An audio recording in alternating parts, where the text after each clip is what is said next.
additional wrap-ups and attacks and sojourns and flights regarding what we were talking about of certain aspects and impacts that polarized thinking has on this planet, not to ill or not to good, but simply that which is unnoticed and comes out in other ways.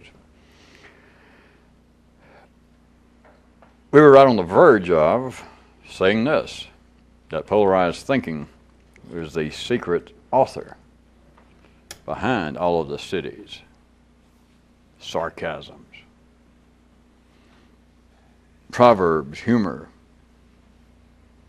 truisms.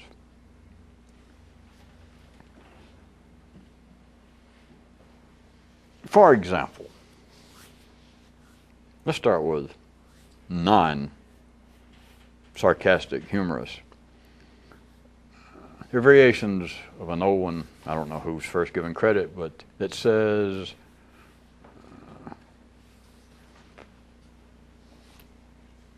what ills spring from beauty?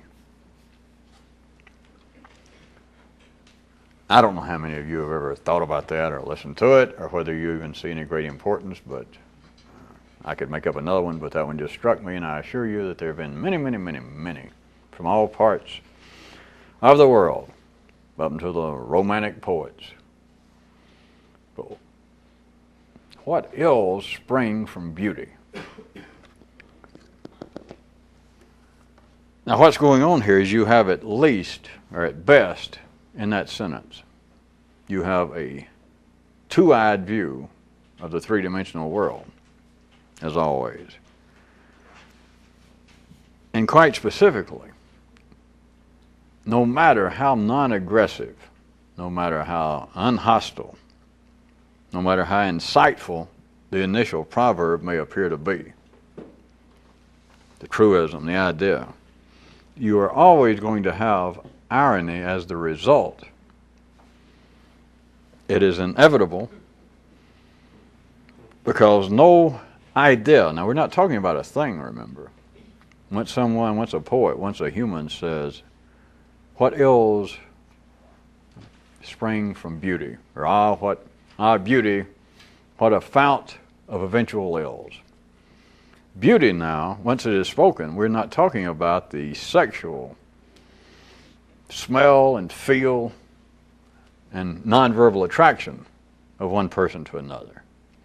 Once it has reached the verbal level, then you're talking about not a thing, but an idea. When you say, if you're a man and you are persuaded to be attracted to non-men, and you say about a woman, what a beauty, you are not actually strictly in the realm of sex.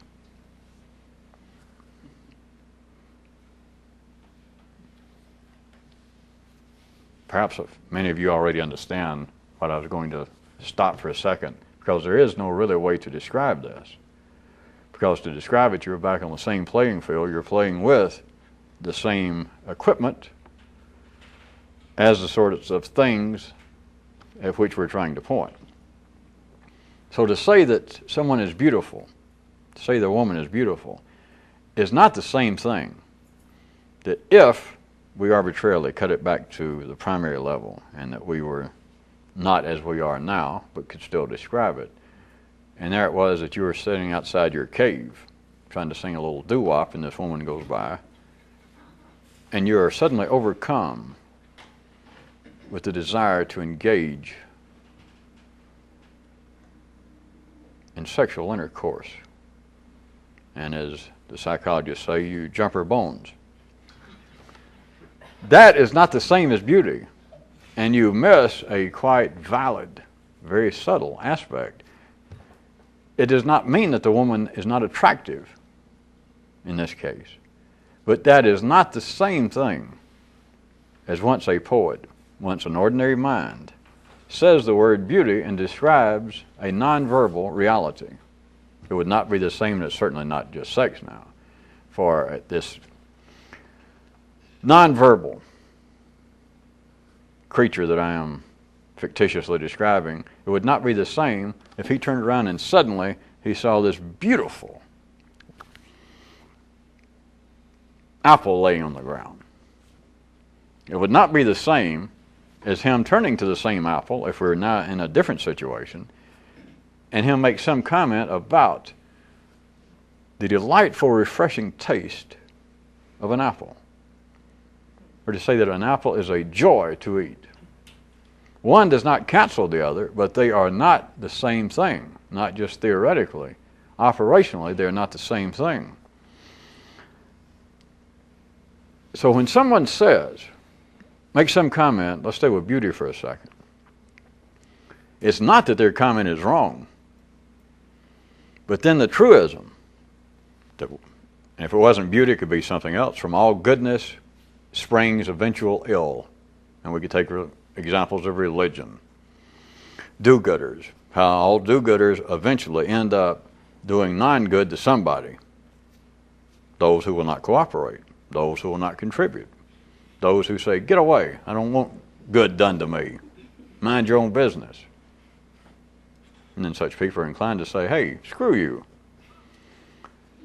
What is generally referred to as irony, an apparent opposite result of the stated purpose, is inevitable, not because of some curse, not because of some stupidity, but based upon polarized concepts. Because beauty, if it was nonverbal, and you turned and you saw this woman, just go back to my sexual example, that just from all nonverbal, just sexual, and all aspects of sexuality made you tingle all over, made your boogie woogie roll.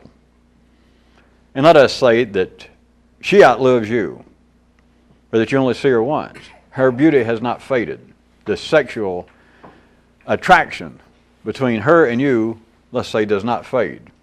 Maybe you see her again, maybe you don't. But notice, the idea to talk now about the beauty, it fades. That is, polarized thinking cannot stabilize itself from anybody's viewpoint, or it would not be thought.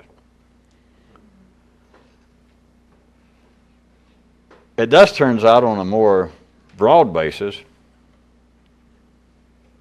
since I don't see many people storming the gates and about to throw a party over the subtleness that you got out of the beauty, let's try it another way.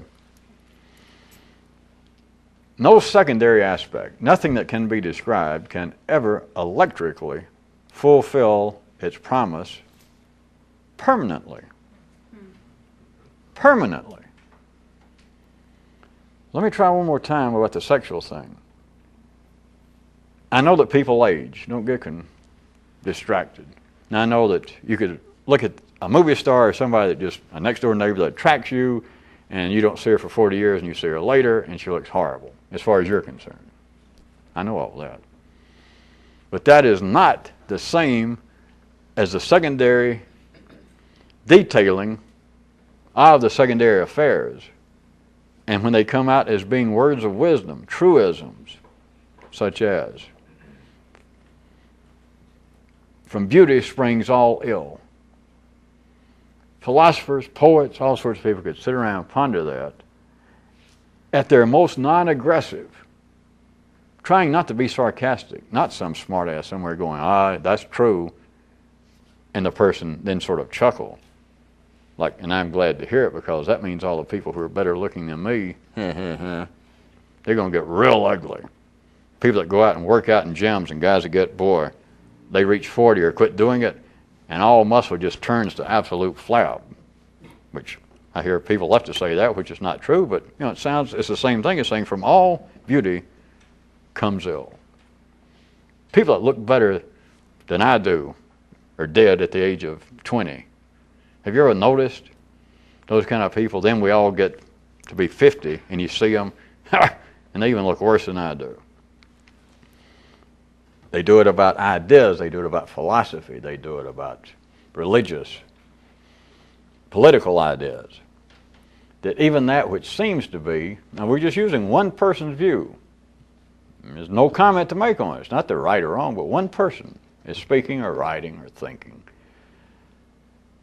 And their judgment verbally of this secondary activity is that this is beauty, or this is a good idea. It's the kind of thing I wish I'd thought of. It's the kind of idea that's attracting other people's attention, which I can't seem to do. They find favor, or they note that others find favor with this, but that's not the end of it. Books of poetry, philosophy, history are not written with declaratory short sentences of, and thus Homer was a hell of a writer. You cannot get a publisher for that. It has to be, I know that many people think Homer was a hell of a writer. My contention is the man was a plagiarist. Then you got a possibility of a contract. Because what you have, even though they wouldn't call it that, especially if a person said he had some evidence, had credentials, you would not call that irony. Not in any sort of aggressive, hostile sense. You would not say, well, that's just a sorehead. He just can't write with the same sort of panache as Homer could, and so he just made this up. It comes out being a form of irony because nothing in the secondary world can electrically fulfill its promise permanently. It is not possible. The closest it would come to permanency would be its termination. That is, to where no one, or let's use one person, that the person who said from specific beauty of this sort arises all ill. If they're saying beautiful now, let's say in a metaphorical sense, that from such beautiful, inspiring ideas eventually come great ill acts. All they're saying is, without knowing it, that nothing can retain, can pursue on any permanent basis, electrically, the energy behind it, what its initial promise, purpose, potential, even movement was. That it may have succeeded. It may have apparently fulfilled its promise, what people expected of it, for a long period of time. But it cannot do so permanently. And the closest it would be if everyone forgot about it, or this one guy forgot about it. That would be a termination of it. Now, he might explain if you said, why is it you used to write and talk to me a lot about your ideas regarding romantic love or about marriage in the 20th century, in modern day? You used to have some strong opinions. You were always talking about that. What happened?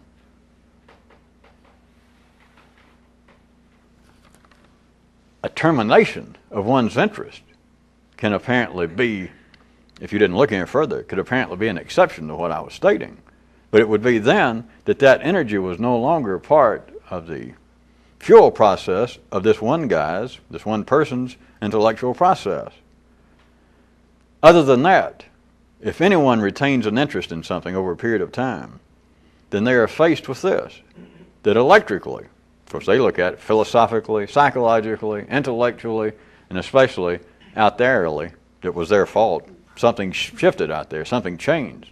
But what happens is, with polarized thought, and one more time, remember we're not actually talking about non-verbal realities such as sex and food and shelter out there. We're talking about now the secondary reflections of them, which are important. You cannot live without them now in the city, but it's not the same thing. All secondary reflections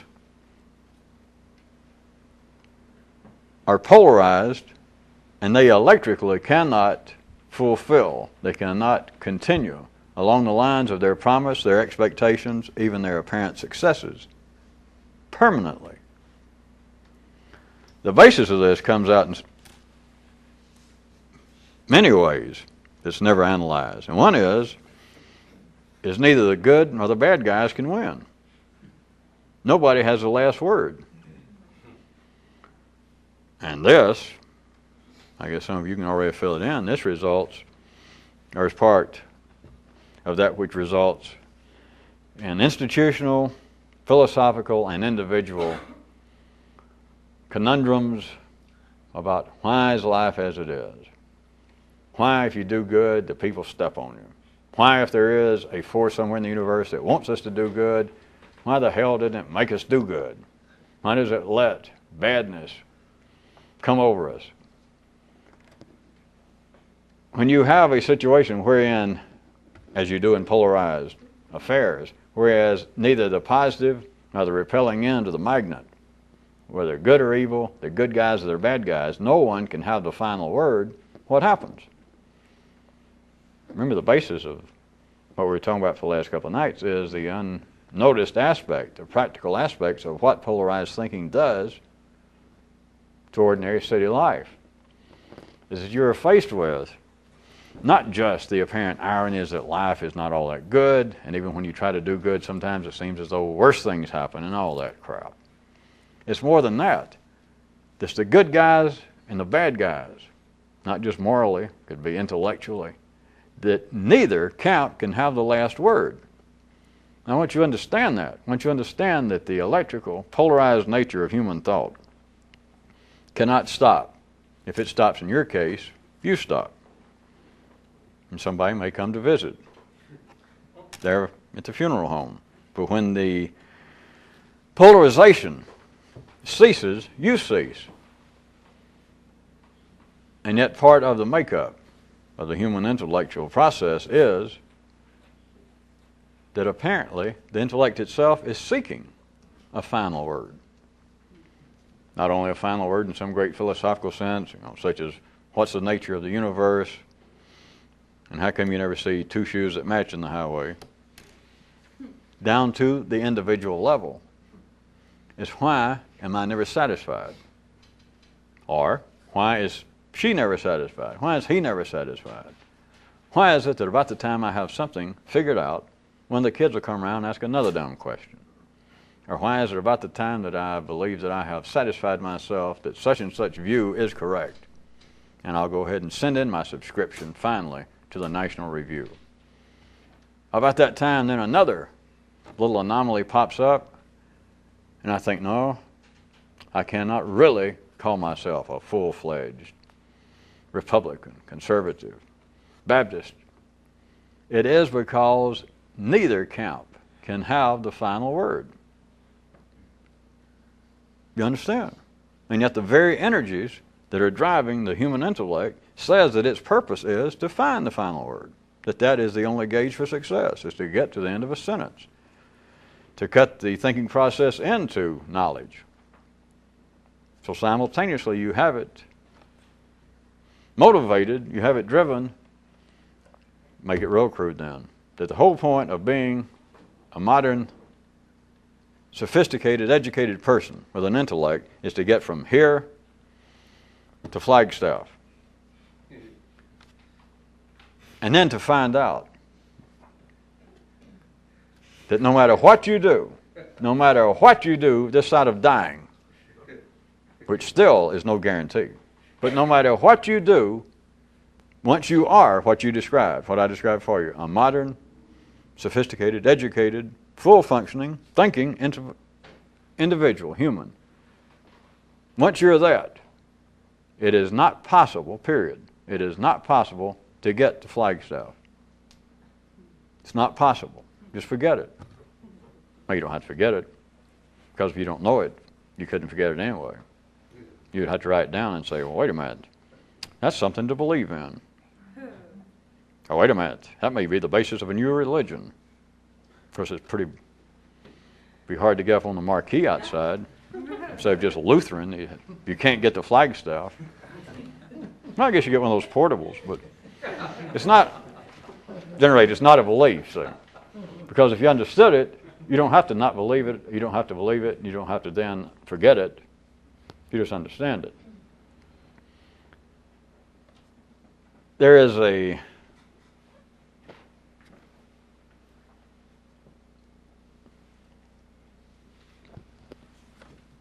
hate to be frightening, a little, even more whittled away little facet.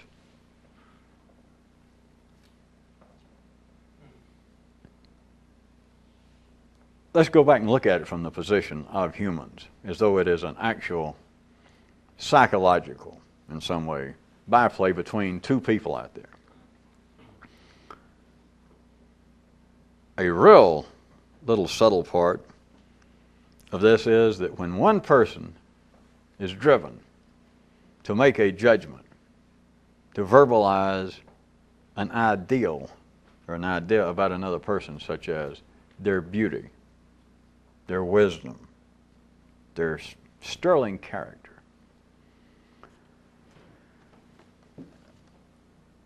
The person, the source that apparently makes this kind of secondary judgment that grabs one end of polarized thinking, which is always going to result, remember, in irony. That, what a brilliant person, my intellectual hero. If you stay that involved with this person, you're eventually going to find out that they mistreated their mother. Or as Kyroots said, even worse than that, to find out that Kyroots said, a guy said, that he should have known the kind of future in store when he found out that his heroes had heroes. But to find out that your hero, somebody that you described, just you, is wise, admirable. Not only, if your interest stays, is that polarization going to change. That is, the good guys never have the final word, nor the bad guys. And that is, all beauty eventually turns into a fount of ill. Not only is it apparently true out there, that is, from one person to the other, but the subtle part, and try not to choke right quick, because this has got nothing to do with some kind of karma, or that God's going to get you the way you judge people, you're going to be judged. Forget all that. It's electrical. Not only are all secondary judgments and ideals and ideas regarding other people, not only are the polarization going to reverse, apparently with them, or it, but the source of the judgment itself will suffer the same indignities, will suffer the same hardships, will be set upon by a severe case of the uglies, the same as apparently does that outside, which always crumbles, which always produces ill from good. You got to admit, I said that was subtle. Yeah, but you didn't say it was dumb. Don't be so hard on yourself. But consider, all religions, the cities all over this planet have some version of judge not, lest you be judged. And the reality of that is strong enough that people everywhere, non-religious people, yeah. How true, how true. They don't know how true, but there's how true it is. That's why it has to be put in the form more of oatmeal, rather than the way I tried to present it to you, which I guess we should have stuck with the oatmeal version. It's not some sort of moral justice. And it's not somebody getting even with you. It is the nature of the electrical polarization that drives this. And so it's not only that anything that you look at out here, anything that you admire, anything that you worship, anything that you judge as being good, is going to turn into something else, or going to produce something else, apparently going to have an offspring, going to have some kind of love child, some sort of a skewed anomaly. That is, you can't trust anything. That it's going to produce, to varying degrees, its own opposite. It's not just that. It's that you, the other source, no matter who you are, and no matter what the judgment was, it could start out bad. But no matter what it appears to be out there, the source itself, the apparent observer, will suffer, and I don't mean that moralistically, will experience the exact, the comparable degree of an onset of the Reich of uglies. Hardships, reversals. In other words, the same thing that seems to be the reversal of the fortunes out there happens to the source. But nobody notices that. Oh, they do, but they can't distinguish, because if they notice it, then it turns into, oh, what a terrible person I am. And that's the only choices in life. Oh, what a terrible person I am. Or there are those who are wired up to scoff at that. No. what terrible persons they are. Same thing. But according to the needs of life at any particular time, you've got this camp divided quite adequately again into two, wherein there are people who will say, well, if I think ill, if I see ugliness in the world, there's no doubt about it. It's because it's somewhere in me subconsciously. I got ugly eyes. I have ugly eyesight. I have a warty subconscious. It's my fault. Or at least it's my fault now, whoever caused me to be like this. I look upon other people and I see ugliness and irony. And it's my fault, I just know it. Then the other camp is, in the polarized world, those who say, yes, the world is ugly. And I am a keen observer, fairly objective. And I'm telling you, there's a bunch of ugliness out there. Those people should be ashamed of it. Something should be done about it. It's the same thing. And yet both camps have their own religions, they have their own philosophies, they apparently have their own individual workable philosophies. That is, the schematics of their own thinking, philosophies of life. And one finds the other one, without them using, of course, these terms, but one finds the other to be a reflected anathema of the proper view. But those who find ugliness out here, and they run across other people, whole institutions, whole fields that say, well, ugliness is not something that's going on out there. It is something that's within the person, and it makes them turn and see ugliness. And the people in the former camp, they hear that, they think, Jesus, those people are not only ugly, they're frighteningly stupid. Because they see it is ugliness out there, and that is a form of ugliness, stupidity. For you to say that anyone who sees the world as ugly, anyone who goes around diagnosing the world as suffering from jaundice, has subconsciously yellow-tinted corneas in their metaphorical eyeballs. Those not of that camp that hear that go, the world is uglier than I sometimes imagine. And I'm using ugly now, of course, in the sense of a polarization, the other side of this person's view. It's ugly, it's stupid, it's deranged. Because I'm looking, says this first camp, I am looking at the stupidity, the ugliness of the world.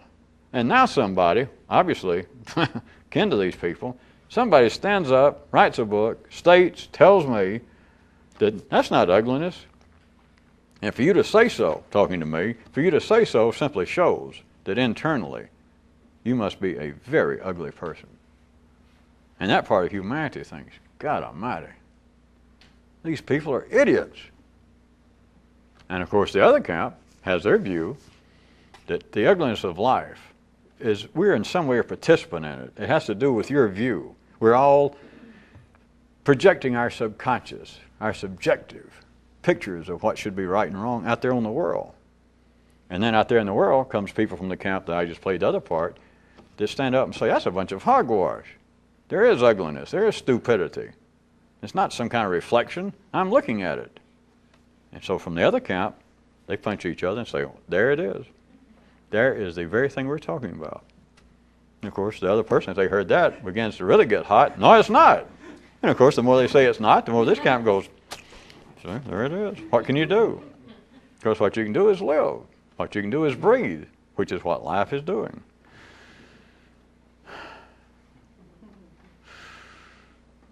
It's my fault. No, it's their fault. No, it's my fault for thinking it's their fault. Well, it is their fault. That's why I thought it was their fault. It's not my fault for thinking that. It just shows that I'm more intelligent than they are. The outcome. Put it to you another way. How about this? The outcome could be put thusly. The judges, thusly of all contest, finally share in the title. Now we're talking about the judges. They finally end up sharing in the title of Miss Runner-Up and Crybaby. You don't want to think about that? the judges of all contests. The judges now. I'm going to stress that. That's quite beyond the appropriate rules of Miss America and Miss everybody else.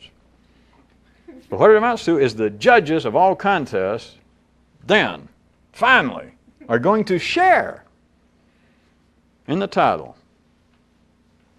But about the furthest I care to go would be the title, would be something like Miss Eternal Runner-Up, which is not all that bad.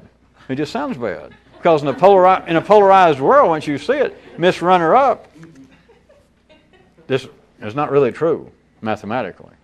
But Miss Runner-Up is the same thing as Miss Non-Runner-Up. In other words, there is no, here she is, Miss America.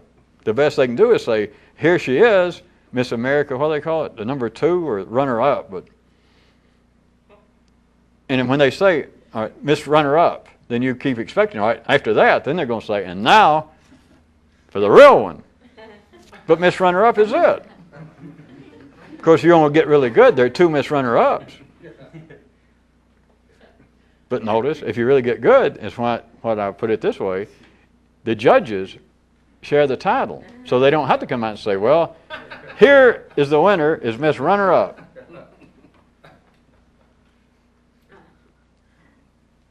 Because at the ordinary level, you wait because you're waiting for the winner. But even if you try and go beyond that and take what I said, if they say, here it is, Miss Runner-Up, and you understand that Miss Runner-Up is as good as you get in a polarized world, you would still go, well, wait, there's got to be another one. And you'd be right.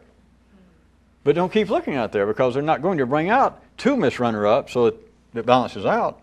The judges are the tacit, the judges are the unnoticed co-holder of Miss Runner-Up.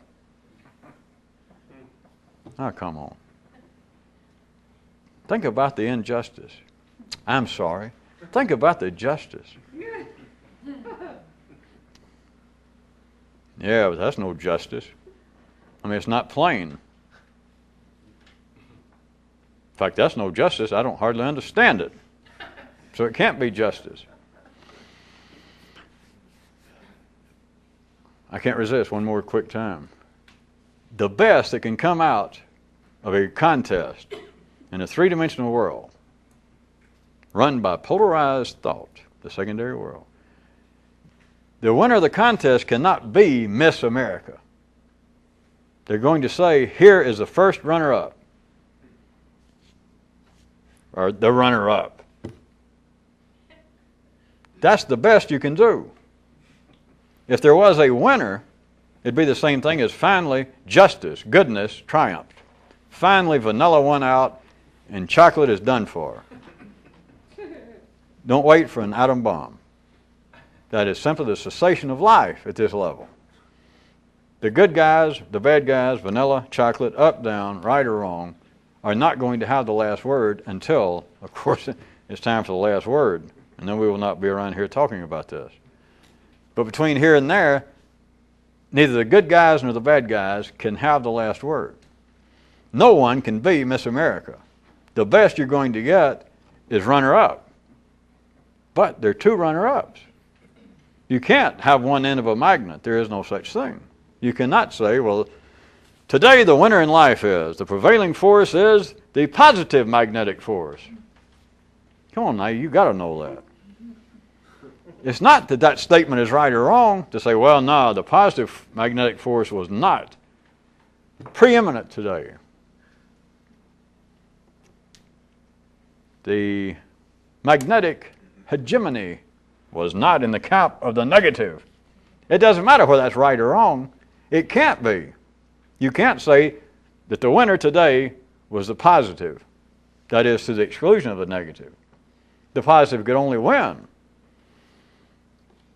You know, if you've got somebody that you're holding down for the count, even if it's a fixed match, there cannot be a winner. There is no Miss America. That's just for children. That's just for the run-of-the-mill episodic consciousness. They go, oh yeah. Then you turn to another channel. You go to bed and it's another day. Did you think, well, yeah, that's the end of a sentence? Because if you're ordinary, you got no choice. Hell, I'm worn out. I've been awake here now for 14 hours today, putting up a life. What the hell? You stay up long enough to watch the final news, and the anchor people try to make some little joke and say, well, at least if there is a recession coming, it can't come until tomorrow. That's true, Bob. And if they're going to attack us over there in the potential battlefield, well, they're in another time zone, so if it does happen, it'll be tomorrow. Well, that's good. So good night. I like your tie. And so you go to bed and you think, that's the best I can do. They say, we're signing off for the day. You know, we're going to close up for the day, and that's the end of the news. Have a good night. You think, all right. And what the hell? You go to sleep. You got no choice. That would be Miss America. That's the best you can do. But in the heat, if you're trying to actually be thinking in this revolutionist in a different way, there can be no winner of Miss America. There is a runner-up. That's it. But there are two runner-ups. But they don't announce two runner-ups. So you got to get past first that there is no winner. There is no Miss America. There's a runner-up. Okay. I kind of got that. All right. There can't be, even in that case, one runner-up, or there could be one Miss America. I was afraid you were going to say that. There's two runner-ups. So in a way, the two runner-ups equal what should have been one winner. I didn't want to say that, but if that helps you, kid, all right. He goes, all right, I got that. And then if I said, but you ever notice? They never announce two runner-ups. They'll announce one runner-up that, of course, ordinary intelligence takes as being the winner. But you said that you followed this, that there is no real winner. That's not the end of it. No, because they have another one next year. She has to turn it back in. So there is no winner. You understand? There is no good or good. Somebody does not get to be Miss America and they retire the crown. She was Miss America for a while. The good guys won for a little bit. Then the bad guys took over. Then they turned the crown back in. All right, I got that. So there is no Miss America. There is a runner-up. That's it. Okay, I got you. You kind of mean temporary. I didn't say that, but you know, if you got to do it, kind of. All right.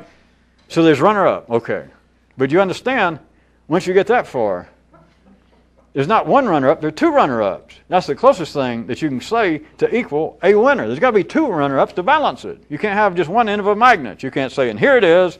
Your prize is the positive end of a magnet. Everybody does understand. There is no such thing as a positive end of a magnet. It does not exist. All right, I got it. But do you notice? Now we're getting symbolic, I'll admit. But you notice they will announce Miss Runner-Up. And you already said you had it. Well, I had it there for a second. All right, Player, you still got it. Did you understand there's got to be two runner-ups? Okay. But do you notice they never announced the second one? Yeah. So where do we go from here? I told you. The judges, think about it, the people on the other side of the table, the difference between the lead dancer and the person dancing backwards, the difference between the performer and the audience. You can't have Miss America, you can't have any contest without what? Crepe paper. No. A sponsor? No. Some girls from Texas? No. You cannot have a contest. I mean, we got all the girls here. We got all the ideas. You understand we're not talking about Miss America. We got all the girls, but what have you got to have besides the contestants to have a contest? Judges. Judges. I was going to say that. Judges. You got to have judges. But they are two different breeds. I mean, the judges are over here. Do you understand that? And if it's Miss America, the judges are going to be middle-aged men, bald, in tuxedos, with just enough testosterone still running through their veins to think, boy, I'd like to see that woman nude, that girl over there on the end from Nebraska. So you understand the division, the divide between the judges of any contest and the contestants. Football. I mean, you got these guys, 6'4", 300 pounds, dressed in tight looking uniforms, but who judges it? It's a bunch of 50-year-old bald-headed men again, with pot guts and little spindly legs, dressed up like convicts, running up and down the field blowing whistles. You can't the division between the two is just inseparable. You understand? It's got to be. Even out in the city, you have to. The referees at a boxing match, you got this one now. You surely got it. They even will specify. Don't let the judges even socialize with the contestants. Don't let the coaches. Don't let the referees, the umpires. Don't let them. It's against the rules. You cannot go out and socialize during the baseball season with the players. I mean, if you're going to have a drink and you're staying at one hotel and you notice the players are down there, go to another bar. Do not socialize. Everybody understands that. They don't understand it because the second non-specified runner-up that's necessary for it to be an apparent winner, that is, two runner-ups. The other runner-up that's never identified are the judges. They share the title of Miss Runner-Up. Of course, I elaborated originally. The title was really something along the lines of Miss Runner-Up and Crybaby. Is that not the name of life? Miss Whiner, you like that? What was your talent? In what field did you win the talent contest? I was a whiner. Of course, we're not talking about the women contestants now. We're talking about all contestants in the city. We're talking about all judges. Think about it. Not the cattle shows, as they call it, of women up there prancing around in little bikinis. Think about something more, I don't know, uplifting. Man goes into a confessional booth, something spiritual. Let's forget worrying about female anatomy. A man's secret anatomy. He goes into this little booth and he whines. I've been a bad boy. The judges of this contest, on the other side, a priest, a rabbi goes, oh, it's you again. Well, how come I can't do good? Well, none of us can do good. But see, you take that as being, if you're ordinary, you take that as being a judge of the contest. That there is a difference. There is always a difference between the dance partners. There is always a difference. There's always apparently somebody on stage, and it's always somebody apparently in the audience. It's always somebody apparently engaged in a contest of, well, what do you think of me? And it's somebody, another person, just your idea of another person. Is the modern day version of your own subconscious. Well, how do you like me now?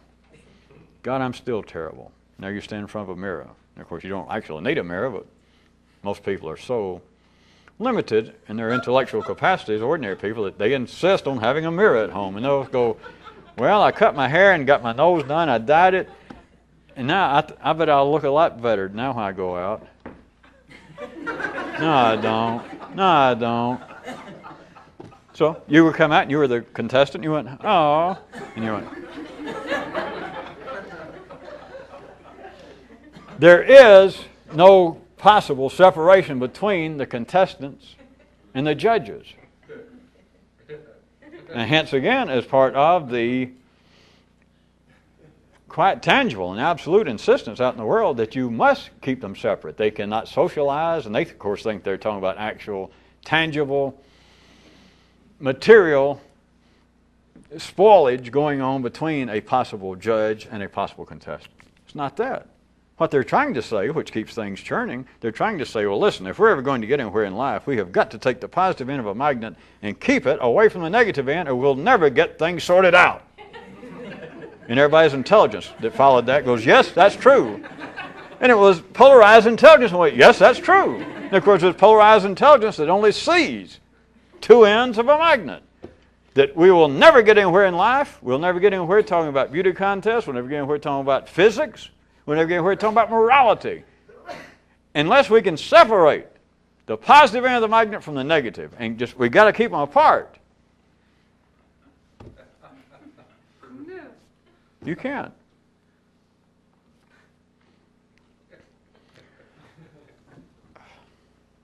A little sideways, if you will. Another example. I was going to try to wrap this up for us. That was frightening. Don't ask me why. Do you ever see, looks like little shadowy figures just dart around? You just turn around and look and you go. That was from an earlier story that I don't think made tape.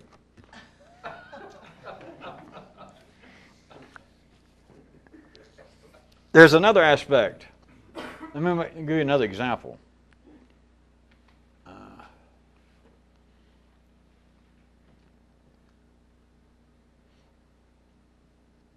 How about this one? There are many variations of this.